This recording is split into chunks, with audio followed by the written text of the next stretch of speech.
Assalamualaikum warahmatullahi wabarakatuh.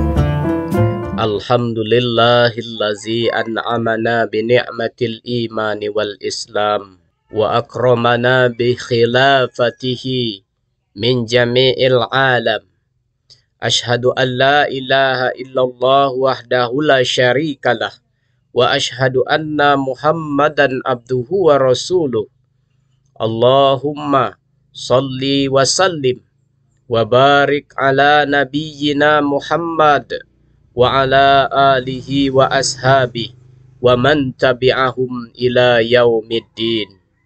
Amma ba'du faya ibadallah, usikum wa iyaya bitaqwallahi wa ta'atihi la'allakum tuflihun.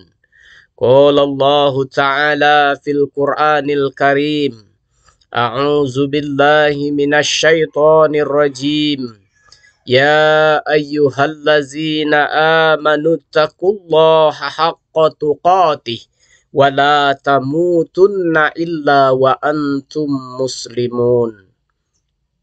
Hadirin jamaah Jumat yang dimuliakan oleh Allah Azza wa Jalla, satu prinsip yang perlu kita pahami bahwa setiap ketaatan yang kita lakukan, ibadah yang kita lakukan, sesungguhnya Allah Subhanahu wa Ta'ala sama sekali tidak membutuhkannya.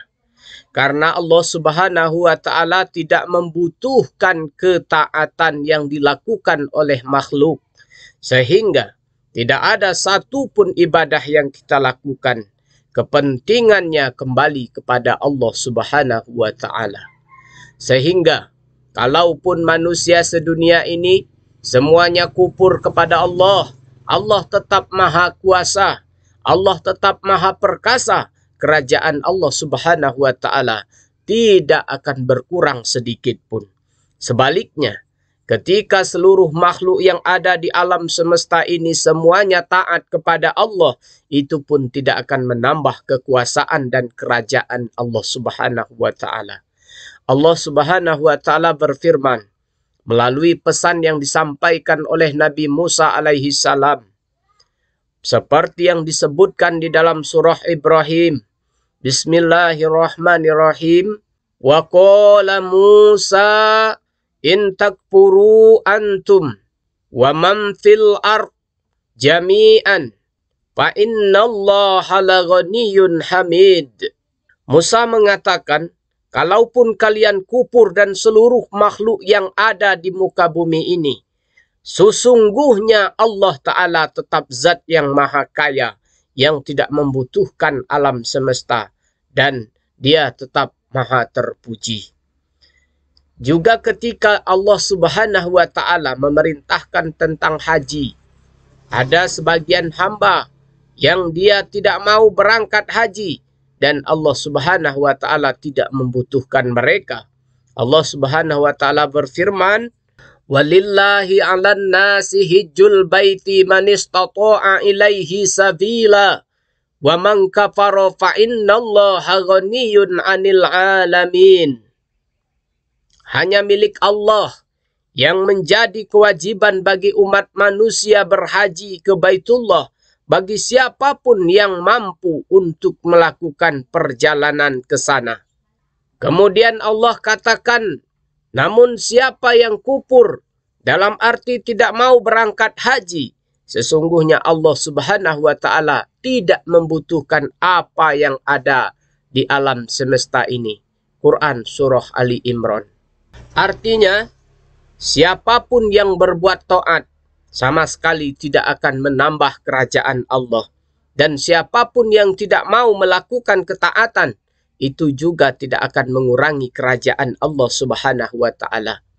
Disebutkan dalam hadis qudsi dari sahabat Abu Dzar Al-Ghifari radhiyallahu anhu, Nabi sallallahu alaihi wasallam meriwayatkan dari Rabbnya, Allah Subhanahu wa Ta'ala berfirman, "Lau anna awwalakum wa akhirakum wa insakum wa jinnakum kanu ala abjari qalbi rajuli wahidim minkum."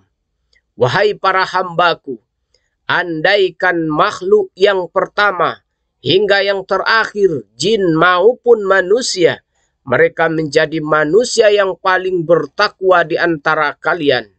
Apa kata Allah Subhanahu wa taala? Ma zada zalika fi mulki syai'an. Sepeser pun itu tidak akan menambah kerajaanku. Kemudian Allah katakan, ya ibadi, lau adna awwalakum wa akhirakum wa insakum wa jinnakum kanu ala abjari qalbi rajulin wahidim minkum ma naqasa zalika mim mulki syai'an ya ibadi. Wahai para hambaku, andaikan makhluk yang pertama hingga yang terakhir, baik dari kalangan jin maupun manusia, mereka menjadi makhluk yang paling jahat di antara kalian. Kita ambil contoh iblis misalnya. Andaikan semua makhluk ini mempunyai hati sebagaimana hatinya iblis, sepeser pun itu tidak mengurangi kerajaanku. Hadis riwayat Muslim. Sehingga Allah Subhanahu wa taala tegaskan dalam hadis ini bahwa ketaatan yang kita lakukan sepeser pun tidak kembali kepada keuntungan Allah. Demikian pula kemaksiatan yang kita kerjakan sama sekali tidak mengurangi kerajaan Allah, karena masing-masing manusia akan menanggung sesuai dengan amal yang dia kerjakan. Lalu siapakah yang mendapatkan manfaatnya ketika kita melakukan ketaatan? Jawabannya adalah diri kita sendiri. Demikian pula ketika manusia melakukan perbuatan maksiat, siapa yang akan mendapatkan dampak buruknya? Jawabannya adalah kita sendiri. Berbeda dengan makhluk, ketika ada orang yang berkuasa, namun ternyata bawahannya tidak taat kepadanya, bisa jadi itu akan mengancam kekuasaannya. Ketika ada orang yang memiliki posisi dan jabatan, namun ternyata tidak mau tunduk kepadanya, bisa jadi itu akan mengancam status sosialnya. Itu manusia. Tapi Allah Subhanahu wa taala tidak berlaku hukum semacam ini. Karena itulah Allah Subhanahu wa taala banyak menegaskan di dalam Al-Qur'an. Seperti dalam Quran surah Al-Isra, Bismillahirrahmanirrahim, in ahsantum li anfusikum wa in asa'tum falaha. Kalau kalian berbuat baik, hakikatnya kalian berbuat baik untuk diri kalian sendiri. Dan kalau kalian berbuat jahat, sesungguhnya kalian akan mendapatkan balasan atas kejahatan itu. Demikian sebagai khutbah yang pertama. Aqulu qawli haza wa astaghfirullah li wa lakum wa lisairil muslimina min kulli zambin fastaghfiruhu innahu huwal ghafurur rahim.